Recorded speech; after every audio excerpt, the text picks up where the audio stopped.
Hello friends, मैं हूं सन्मय प्रकाश और आपका स्वागत है यूट्यूब चैनल सरकारी जॉब न्यूज़ में। और शार्प लर्निंग ऐप पे भी तमाम स्टूडेंट वीडियो देख रहे हैं। तो कई महत्वपूर्ण टॉपिक है। भारत में एशियाई शेरों की संख्या बढ़ गई है, कितनी हो गई है? पाकिस्तान ने सऊदी अरब और किस देश के साथ मिलकर मक्का जॉइंट डिफेंस पैक्ट को साइन किया और भारत के लिए कितनी बड़ी चुनौती है? नए कानून के जरिए सुप्रीम कोर्ट के जजों की संख्या बढ़ा दी गई है, तो कितनी हो गई अब? प्राइवेट कंपनी का रॉकेट विक्रम वन वो लॉन्च किया गया सफलतापूर्वक, वो चर्चा करेंगे। इबोला की वजह से किस देश में 1700 से ज़्यादा लोगों की मौत हो गई है? वर्ल्ड एथलेटिक्स अंडर 20 चैंपियनशिप में पदक जीतने वाले पहले भारतीय कौन बने हैं ऊंची कूद में? प्रेसिडेंट फ्लैग मिला है किस केंद्र शासित प्रदेश की पुलिस को? ठीक है, और भी कई सारे महत्वपूर्ण क्वेश्चंस हैं, जैसे अवार्ड है। ठीक है, कई जगहों के नाम बदल गए हैं। स्पोर्ट्स जो स्क्वैश खिताब है उससे रिलेटेड है महत्वपूर्ण बात। और भी है, टाइफून डॉल्फिन है जो काफ़ी चर्चा में रहा है, वो भी चर्चा करेंगे दोस्तों। तो शुरू करते हैं दोस्तों।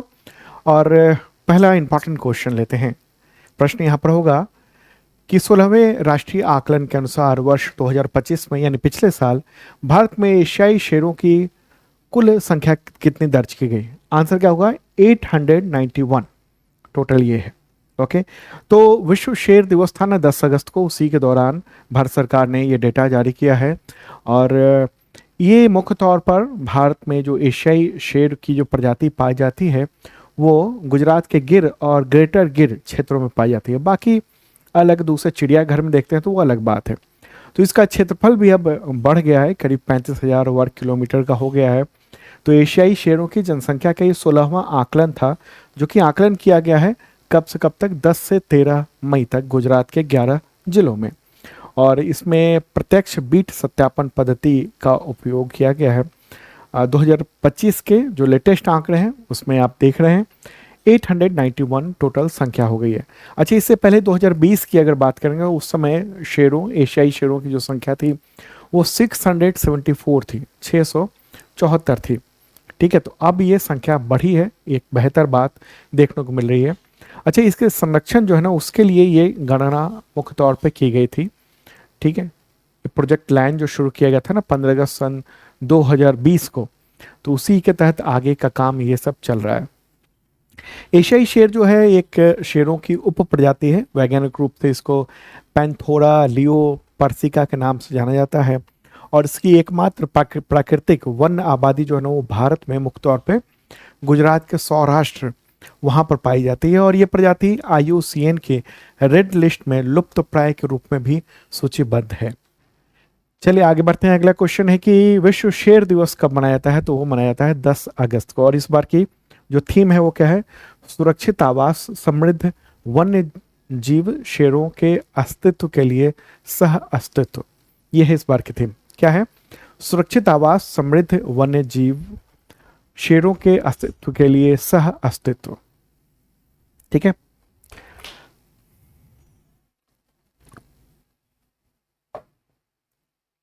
अगला क्वेश्चन लेते हैं कि लोकसभा ने सुप्रीम कोर्ट संशोधन विधेयक 2026 को पारित कर दिया, तो इसके तहत जजों की संख्या बढ़कर अब कितनी हो गई है? टोटल संख्या यहाँ पर पूछी जा रही है। आंसर क्या होगा? 38, 38 संख्या हो गई है। संसद ने यानी दोनों सदनों ने संसद के ये जो विधेयक था उसको पारित कर दिया। पहले संख्या कितनी थी? 34 थी, अब संख्या 38 कर दी गई है। ठीक है, तो ये जो विधेयक है ना वो उस अध्यादेश का स्थान लेता है जिसके तहत सुप्रीम कोर्ट के जजों की जो स्वीकृत संख्या है 34 से बढ़ाकर 38 की गई थी। अध्यादेश जो है ना वो लाया गया था कुछ वक्त पहले, अब वो कानून बना दिया गया संसद से। ठीक है, अध्यादेश की तो वैसे अवधि मात्र 6 महीने ही होती है, अब यह अस्थायी कानून बन गया है। तो 38 जो संख्या है उसमें CJI भी शामिल है, यानी चीफ जस्टिस ऑफ इंडिया भी शामिल है। ठीक है, तो अब हम लोग देख लेते हैं कि वृद्धि क्यों की गई है। अगर सरकार की बात करेंगे तो केंद्रीय कानून मंत्री अर्जुन राम मेघवाल का कहना है कि सुप्रीम कोर्ट में जो ये संख्या बढ़ाई गई है वो वहाँ पर जो अदालती काम है उसको तो निपटान हो, इन सब के लिए बनाई गई है। ये जो अदालत है उसमें लगभग 92,000 से ज़्यादा मामले लंबित पड़े हुए हैं, तो इसलिए ज़्यादा जजों की आवश्यकता ये है। 1 जनवरी 2026 तक सुप्रीम कोर्ट में 92,101 मामले लंबित थे। ठीक है, इतने ज़्यादा लंबित हैं। लेकिन सवाल होगा कि क्या चार्जेज बढ़ा देने से ये मतलब इस पर्याप्त हो जाएगा? पूरा का पूरा सिस्टम में बदलाव करने की ज़रूरत है। इतने सारे मामले क्यों हैं? क्यों इतने लंबे लंबे अवधि तक मामले चलते रहते हैं? और बहुत सारे मामले हैं, मतलब यही नहीं है सुप्रीम कोर्ट का। अब देखिए वहाँ पर मुकदमा लड़ना कितना खर्चीला है, करोड़ों करोड़ों रुपए चाहिए अगर मुकदमा लड़ना है वहाँ पर। तो जजों, ये वकीलों की फीस जो है इतनी ज़्यादा है। तो बहुत सारे मामले हैं। अब सरकार ने संख्या बढ़ाई है। अब देख लीजिए अपने एग्जामिनेशंस के लिए कि कब कब कितनी संख्या जो है ना वो बढ़ाई गई है। ठीक है, अलग अलग वक्त में। तो देखिए क्या है कि 1950 में भारत में चीफ जस्टिस समेत जो टोटल संख्या थी जजों की वो 8 थी, 8। ठीक है, उसके बाद फिर 1956 में ये बढ़कर 11 हुई, 60 में 14 हुई, 78 में बढ़ाकर 18 किया गया, 86 में बढ़ाकर 26 किया गया, 2009 में बढ़ाकर 31 किया गया, 2019 में बढ़ाकर 34 किया गया और 2026 में ये बढ़ाकर अब 38 कर दिया गया है। इसमें मुख्य न्यायाधीश समेत ये शामिल हैं। अगला प्रश्न होगा कि इसरो के सतीश धवन अंतरिक्ष केंद्र से किस निजी कंपनी के रॉकेट विक्रम-1 ने भारत का पहला निजी ऑर्बिटल लॉन्च सफलतापूर्वक किया है? किस ये कंपनी की नाम की बात हो रही है, क्या है? Skyroot Aerospace. तो ये आंध्र प्रदेश में जो श्रीहरिकोटा है ना वहीं पर स्थित है सतीश धवन स्पेस सेंटर। तो वहीं से 18 जुलाई को ये लॉन्च किया गया देश का निजी तौर पर विकसित ये है विक्रम-1। ठीक है, ये क्वेश्चन छूट गया था इसलिए मैंने इसको शामिल कर लिया है। आप कहेंगे कि जुलाई की बात अगस्त में क्यों? देखिए कोई भी कंटेंट मैं छूटने नहीं देता हूँ, तो इसलिए ये आपके सामने है। ठीक है, तो ये जो मिशन था ना उसका नाम रखा गया था मिशन आगमन। क्या रखा गया था? मिशन आगमन। और भारत की बड़ी उपलब्धि है और इसी के साथ भारतीय जो निजी कक्षीय प्रक्षेपण क्षमता है यानी प्राइवेट ऑर्बिटल लॉन्च कैपेबिलिटी है वो भारत ने हासिल कर लिया है, यानी प्राइवेट सेक्टर ने हासिल कर लिया है। और ऐसा करने वाला दुनिया का ये तीसरा देश बन गया है। अमेरिका, चीन के बाद प्राइवेट कंपनी है जो भारत की है जिसने लॉन्चिंग की है, ऑर्बिटल लॉन्चिंग की है। ठीक है, तो ये ऑर्बिटल लॉन्चिंग की बात यहाँ पर हो रही है। अब विक्रम-1 की बात कर लें, रॉकेट की विशेषताएं। तो ये जो स्टार्टअप कंपनी है स्काई रूट एरोस्पेस, ये हैदराबाद में स्थित है, उसका मुख्यालय।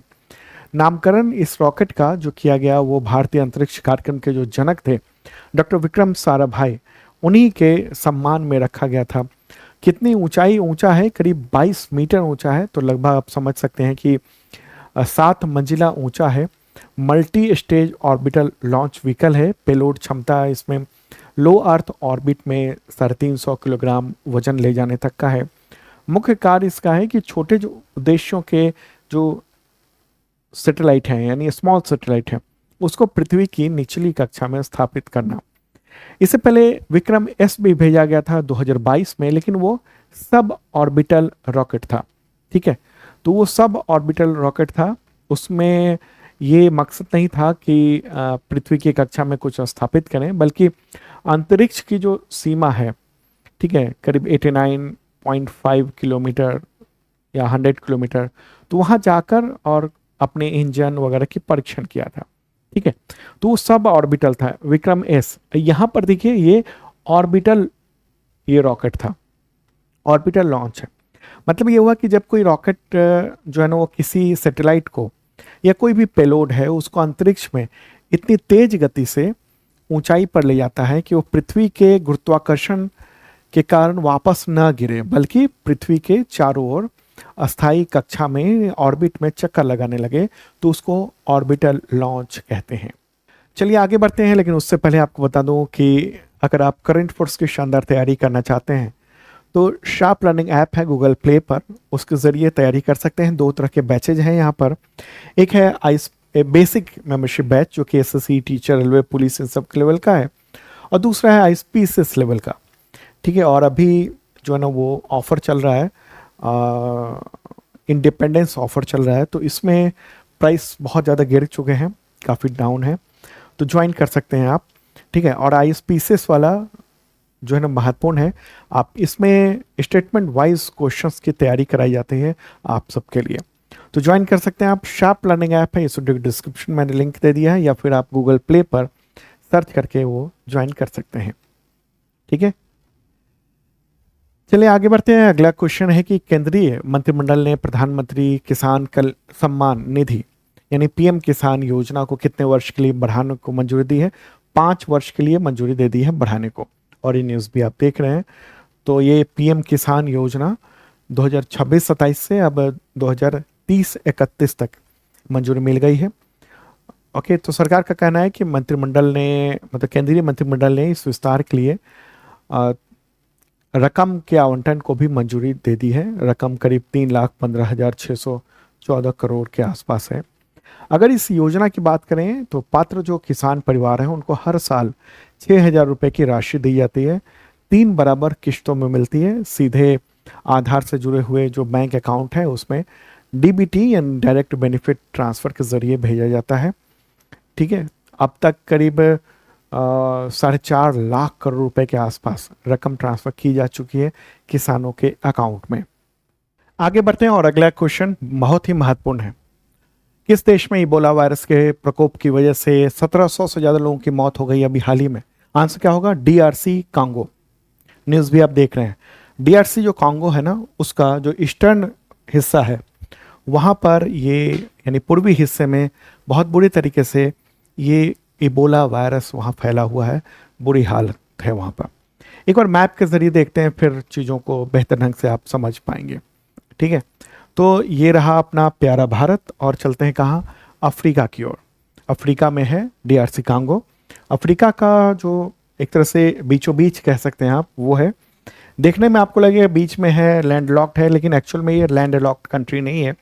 यहाँ इसका समंदर से रिश्ता है। तो इसी का जो पूर्वी हिस्सा है, इधर का हिस्सा है, यहाँ पर जो इबोला है वो फैला हुआ है। यहाँ की राजधानी हालांकि किनशासा है। यहाँ के प्रेसिडेंट हैं फेलिक्स त्शिसेदी, प्राइम मिनिस्टर हैं जूडिथ सुमिनवा। आबादी करीब 11 करोड़ या 11.5 करोड़ के आसपास है। मुद्रा यहाँ पर चलती है CFA फ्रैंक। भाषा यहाँ पर स्वाहिली बोली जाती है। पड़ोसी देश इसके कौन कौन से हैं? तो युगांडा है, रवांडा है, बुरुंडी है, तंजानिया है, जिम्बाब्वे है, अंगोला है, फिर आगे सेंट्रल अफ्रीकन रिपब्लिक है, साउथ सूडान है। ये सब इसके पड़ोसी देश वगैरह हैं। अब आते हैं कि इबोला का क्या मामला यहाँ पर फैला हुआ है, आखिर क्यों इतनी बड़ी स्थिति है? 1700 से ज़्यादा लोगों की मौत हो गई। बहुत बड़ा आंकड़ा है ये। ठीक है, देखिए ये मामला इससे पहले भी आया था। 14 से 16 के बीच में भी ये फैला था। करीब 11,000 से ज़्यादा लोगों की मौत हुई थी। इस बार जो है ना ये इबोला ये गंभीर रूप से फैला हुआ है और इसका एक बुंडी बुगियो स्ट्रेन है, उसी ने यहाँ पर तबाही मचाई हुई है। एक गंभीर प्रकार का संक्रामक और घातक वायरल और ब्लीडिंग वाला बुखार इसमें हो जाता है। इबोला वायरस की पहचान पहली बार कंगो में ही हुई थी 1976 में। और इबोला वहाँ की एक रिवर है, उसी के नाम पर इसको रखा गया था। उसी रिवर के पास तमाम लोगों को ये मामले देखने को मिले थे, तो उसी के नाम पर ये रख दिया गया था। इसके जो प्राकृतिक होस्ट हैं वो चमगादड़ हैं, फल खाने वाले हैं, और उन्हीं को माना जाता है कि इबोला का प्राकृतिक होस्ट है। और ये ट्रांसमिशन बहुत तेज़ी से होता है चमगादड़ से, चिंपैंजी, गोरिल्ला, इन सब के संपर्क में आने से ये सब होता है। और उसके जैसे कोई ब्लड हो गया, उल्टी हो गया, लार हो गया, इन सब के संपर्क में आने से ये फैलता है। ये एयरबॉर्न नहीं है। कोविड-19 जो था ना वो एयरबॉर्न था, मतलब हवा से होने वाला था। अगर कोई खांस दिया तो दूसरे को कोविड-19 हो जा रहा था। ये एयरबॉर्न नहीं है, बल्कि लिक्विड से ही होता है। अगला क्वेश्चन लेते हैं कि किस भारतीय ने कोरिया मास्टर्स 2026 महिला सिंगल्स का खिताब जीत लिया है? आंसर क्या होगा? अश्मिता चालिहा ये नाम है। तो ये है, और ये रहा फोटोग्राफ इनका। भारतीय बैडमिंटन खिलाड़ी हैं अश्मिता। 9 अगस्त को उन्होंने चीन की एक खिलाड़ी हैं उनको हराया है। मूलतः ये असम की रहने वाली हैं। चलिए आगे बढ़ते हैं, अगला क्वेश्चन लेते हैं कि वर्ल्ड एथलेटिक्स अंडर 20 चैंपियनशिप में ऊंची कूद में पदक जीतने वाले पहले भारतीय कौन है? बसंत कुमार मेघवाल हैं। ठीक है, बसंत कुमार मेघवाल। और ये न्यूज़ भी आप देख रहे हैं। Create history with high jump, silver medal उन्होंने प्राप्त किया है हालांकि। ठीक है, ऊंची कूद में 2.21 मीटर की सर्वश्रेष्ठ व्यक्तिगत छलांग वो लगाई, सिल्वर मेडल उनको प्राप्त हुआ है। 19 वर्ष के हैं, राजस्थान के हैं। तो अमेरिका में ये चैंपियनशिप आयोजित की गई थी, उसी में इन्होंने विजय हासिल किया। अगला क्वेश्चन है कि किस केंद्र शासित प्रदेश की पुलिस को अगस्त 2026 में राष्ट्रीय पुलिस ध्वज से सम्मानित किया गया? तो है पुदुचेरी। ठीक है, पुदुचेरी को मिला है और ये फोटोग्राफ भी आप देख रहे हैं वहाँ की पुलिस को। ये प्रेसिडेंट फ्लैग जो है ना, वो किसी देश या केंद्र शासित प्रदेश की जो सैन्य या पुलिस इकाई है उसको दिया जाने वाला ये सर्वोच्च सम्मान है। और पुदुचेरी जो है ना, वो ये सम्मान पाने वाला पहला केंद्र शासित प्रदेश है। यहाँ पर ध्यान दीजिएगा, राज्यों को तो मिलते रहे हैं, अलग अलग फोर्सेस को मिलते रहे हैं, लेकिन केंद्र शासित प्रदेश में ये पहला यही है। तो अब तक 18 राज्यों की पुलिस को ये सम्मान मिल चुका है और एक केंद्र शासित प्रदेश है ये। तो केंद्रीय गृह मंत्री अमित शाह ने पुदुचेरी पुलिस को ये सम्मान दिया है। अगला क्वेश्चन है कि किस भारतीय भौतिक विज्ञानी एंड फिजिसिस्ट को 2026 का डिराक मेडल संयुक्त रूप से दिया गया? तो दीपक धर को दिया गया। ठीक है, दीपक धर। इनके अलावा विदेशी वैज्ञानिक भी हैं, उन सबको भी दिया गया है, जैसे फ्रांस के बर्नार्ड डिरेडा हैं, फ्रांस के ही मार्क मार्जिड है, इसराइल के हेम सिम्पोलिंस्की हैं, तो उनको भी दिया गया। तो उनके साथ में ये हैं भारतीय भौतिकी विज्ञानी, इनको भी मिला है। ये जो है ना, वो इनको जो अवार्ड मिला है वो स्टैटिस्टिकल मैकेनिज्म, तो उसके क्षेत्र में काम के लिए मिला है इनको। चलिए आगे बढ़ते हैं। अच्छा, इनको कई सम्मान भी मिल चुके हैं। पद्म भूषण मिल चुका है 2023 में, शांति स्वरूप भटनागर पुरस्कार 1991 में मिल चुका है। डिराक पदक जो है ना, इसकी स्थापना ICTP के द्वारा की गई थी और हर साल 8 अगस्त को जो भौतिकी वैज्ञानिक थे पॉल डिराक, उन्हीं की जयंती पर यह दिया जाता है। ठीक है, तो चलिए अब आगे बढ़ते हैं। अगला क्वेश्चन है कि पाकिस्तान ने सऊदी अरब और किस देश के साथ मक्का जॉइंट डिफेंस पैक्ट यानी संयुक्त रक्षा समझौते पर सिग्नेचर किया है, जिसमें यह है प्रावधान कि एक देश पर हमला सभी पर हमला माना जाएगा। आंसर क्या होगा? तुर्की है। तो तुर्की भी है, मतलब 3 हो गए हैं, सऊदी अरब, पाकिस्तान और तुर्की। इन सब ने मिलकर एक पैक्ट साइन किया है और ये रहा फोटोग्राफ जो साइन करने का देख रहे हैं आप। ठीक है, तो तुर्की के जो राष्ट्रपति हैं वो हैं सऊदी अरब के जो प्राइम मिनिस्टर हैं और प्रिंस हैं, क्राउन प्रिंस हैं, और ये पाकिस्तान के प्राइम मिनिस्टर हैं। तो इन सब ने मिलकर किया है, 7 अगस्त को सिग्नेचर किए गए हैं। और भारत के लिए थोड़ा सा इसमें चुनौती के तौर पर देखा जा रहा है भारत के लिए। ठीक है, तो इसमें यह है कि एक तरह से मुस्लिम नेटो की दिशा में कदम उठाया गया है। पाकिस्तान ये चाहता है कि कई सारे मुस्लिम देश मिलकर एक नेटो की तरह एक संगठन बनाएं।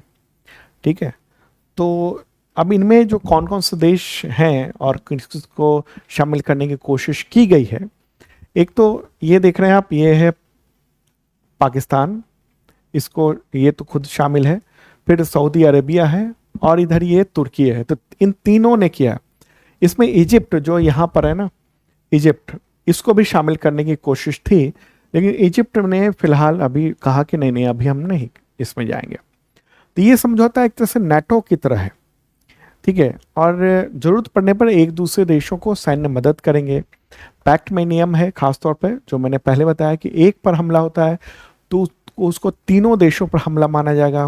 किसी भी बाहरी हमले की स्थिति में तीनों देश सुरक्षा के लिए साथ में खड़े होंगे, सैन्य तालमेल करेंगे, रक्षा सहयोग मजबूत करेंगे।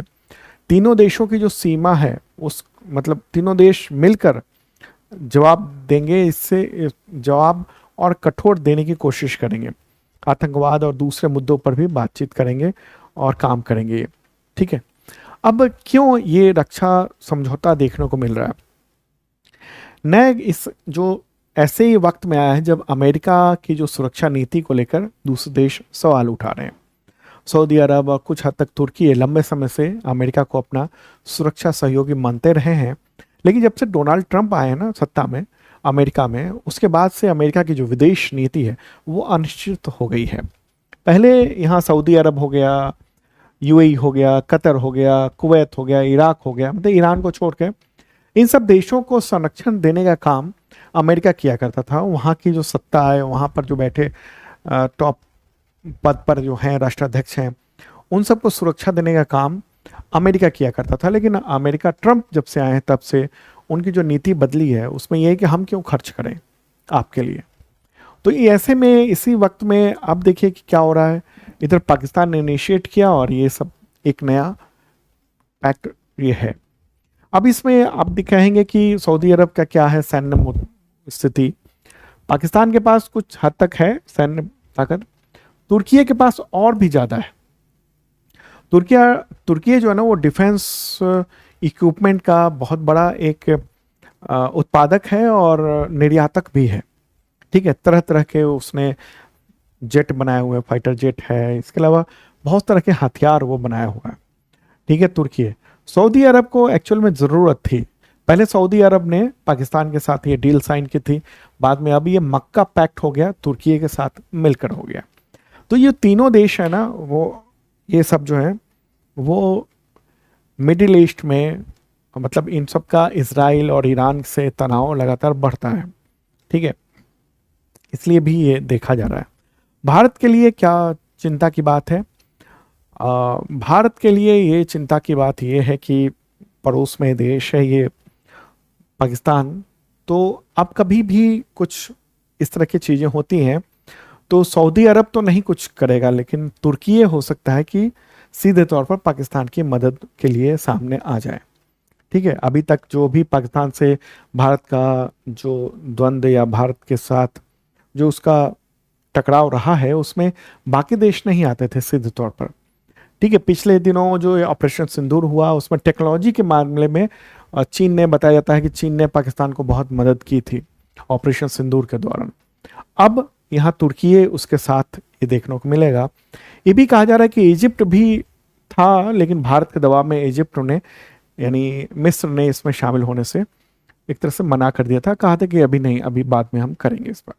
चलिए आगे बढ़ते हैं, अगला क्वेश्चन लेते हैं कि केंद्र सरकार ने किस पूर्वोत्तर राज्य की 27 जगहों को उनकी भौगोलिक विशेषताओं के आधार पर औपचारिक रूप से नाम घोषित किए हैं? तो अरुणाचल प्रदेश, ये 7 अगस्त को ये किया गया है। वहाँ के जो भौगोलिक विशेषता हैं उसको आधिकारिक तौर पर नक्शे में शामिल कर दिया गया है।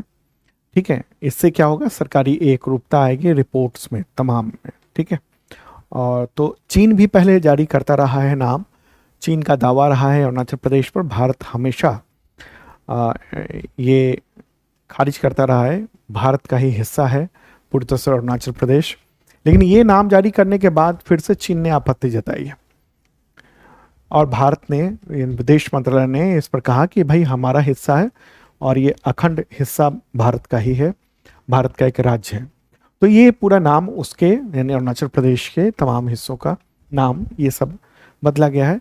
अब इनमें से नहीं पूछेगा कि क्या है नहीं है, इनमें से कौन सा नाम, ये विजाला क्या है और या पुकुरला क्या है, लेकिन ये है कि जैसे पर्वतीय जो दर्रा है ये सब ध्यान में रख सकते हैं आप।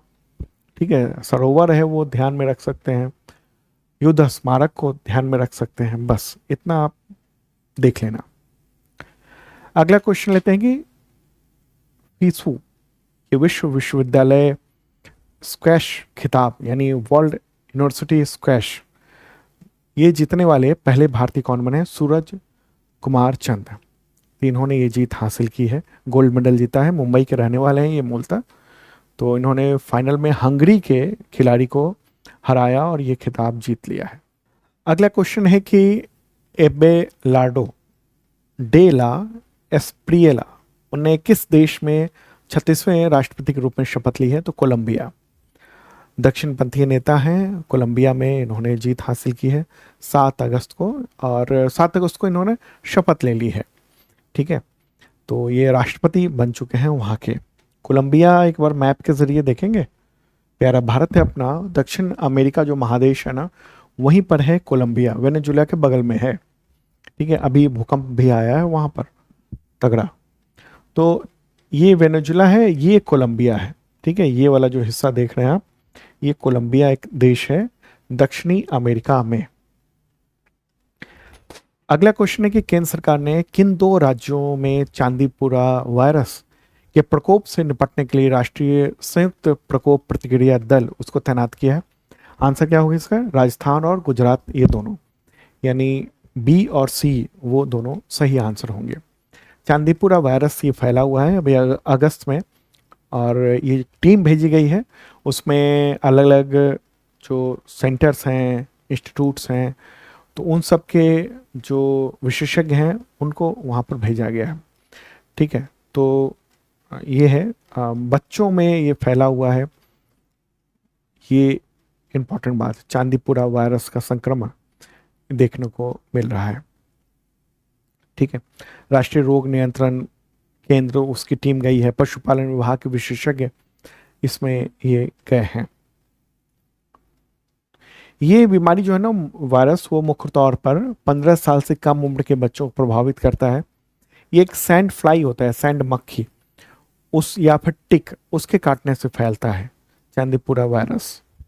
ठीक है, अगला क्वेश्चन है कि टाइफून डॉल्फिन, टाइफून जो है ना वो उस तरफ प्रशांत महासागर क्षेत्र के कुछ हिस्सों में जो तूफान आते हैं उसको कहते हैं टाइफून। जैसे हम लोग चक्रवात कहते हैं ना, ऐसे वहाँ टाइफून कहा जाता है।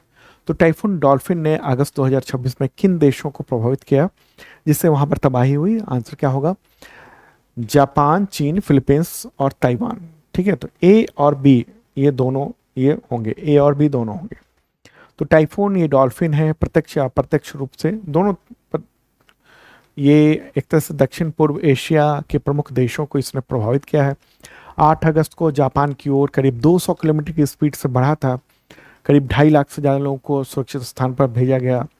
तो उसके बाद वो चीन की ओर आया और वहाँ पर 10 लाख से ज़्यादा लोगों को सुरक्षित स्थान पर भेजा गया था। फिर ताइवान जो सटा हुआ है चीन के बगल में ही है, बीच में समंदर है, तो वहाँ पर भी काफ़ी नुकसान हुए। तो ये है। अच्छा, भारत पर क्या असर पड़ा है? अब उधर चीन और जापान का असर भारत पर हाँ हुआ है। प्रशांत महासागर में ये जो महा तूफान आया, सुपर टाइफून कहेंगे हम, तो इसने क्या किया कि जो इतना तेज था ना कि मानसूनी जो नमी है उसको अपनी ओर खींच लिया, और उसकी वजह से अगस्त के दूसरे सप्ताह में भारत के कुछ हिस्सों में मानसूनी बारिश अस्थायी रूप से कमजोर पड़ गई, हालांकि बाद में ये मजबूत हो जाएगी। आगे बढ़ते हैं। अगला क्वेश्चन है कि वर्ल्ड वाइड वेब यानी WWW दिवस कब मनाया जाता है? तो 1 अगस्त को मनाया जाता है। ठीक है, 1 अगस्त को। अगला क्वेश्चन है कि विश्व स्तनपान सप्ताह 2026 कब मनाया गया? तो 1 से 7 अगस्त को मनाया गया, और इस बार की थीम है जीवन की टिकाऊ शुरुआत के लिए स्तनपान जो तरीका कारगर है उसे और मजबूत करें। यह है इस बार की थीम, जीवन की टिकाऊ शुरुआत के लिए स्तनपान जो तरीका कारगर है उसे और मजबूत करें। ठीक है, अगस्त के पहले सप्ताह में मनाया जाता है। अगला क्वेश्चन है कि हिरोशिमा दिवस कब मनाया जाता है? तो 6 अगस्त को मनाया जाता है। बात है वर्ष 1945 की। उस वक्त जो सेकेंड वर्ल्ड वॉर है वो निर्णायक दौर पर पहुंच चुका था। मित्र देशों की जीत लगभग तय हो चुकी थी। जर्मनी ने आत्मसमर्पण कर दिया था और सिर्फ जापानी था जो मित्र देशों को टक्कर दे रहा था। तो जुलाई 1945 में अमेरिकी राष्ट्रपति हैरी ट्रूमैन थे। इसके अलावा British prime minister Winston Churchill, Soviet संघ के नेता जोसेफ स्टालिन, तो वो सब जर्मनी के शहर पोट्सडम वहाँ पर मिले और तय किया कि जापान बिना किसी शर्त के समर्पण नहीं करता तो उसके खिलाफ सख्त कदम उठाने होंगे। और अब तक ये ऐलान नहीं था कि सख्त कदम क्या होंगे। फिर 6 अगस्त 1945 को अमेरिका ने जापान के हिरोशिमा शहर पर लिटिल बॉय नाम का परमाणु बम गिरा दिया। इसके 3 दिन बाद ही जापान के नागासाकी शहर पर दूसरा परमाणु बम गिराया गया। दोनों शहर तबाह हो गए थे। 2 लाख से अधिक लोगों की उस वक्त जान चली गई थी। जिंदगी नरक से भी बदतर हो गई थी आसपास के शहरों की भी। दुनिया में पहली और आखिरी बार परमाणु बमों का इस्तेमाल जो है युद्ध में ये हुआ था। ठीक है, तो ये है महत्वपूर्ण बात। अगला क्वेश्चन है कि राष्ट्रीय हथकरघा दिवस कब मनाया जाता है? तो 7 अगस्त को मनाया जाता है। भारतीय जो हथकरघा है उसको आगे बढ़ाने के लिए। तो दोस्तों ये था इंपॉर्टेंट कंफर्ट्स आप सबके एग्जामिनेशंस के लिए, और शार्प लर्निंग ऐप पर तमाम लोगों के लिए बैचेज अवेलेबल हैं। और अभी कई सारे अलग अलग कोर्सेज पर इंडिपेंडेंस ऑफर चल रहा है, तो ज्वाइन कर सकते हैं आप। Okay, bye.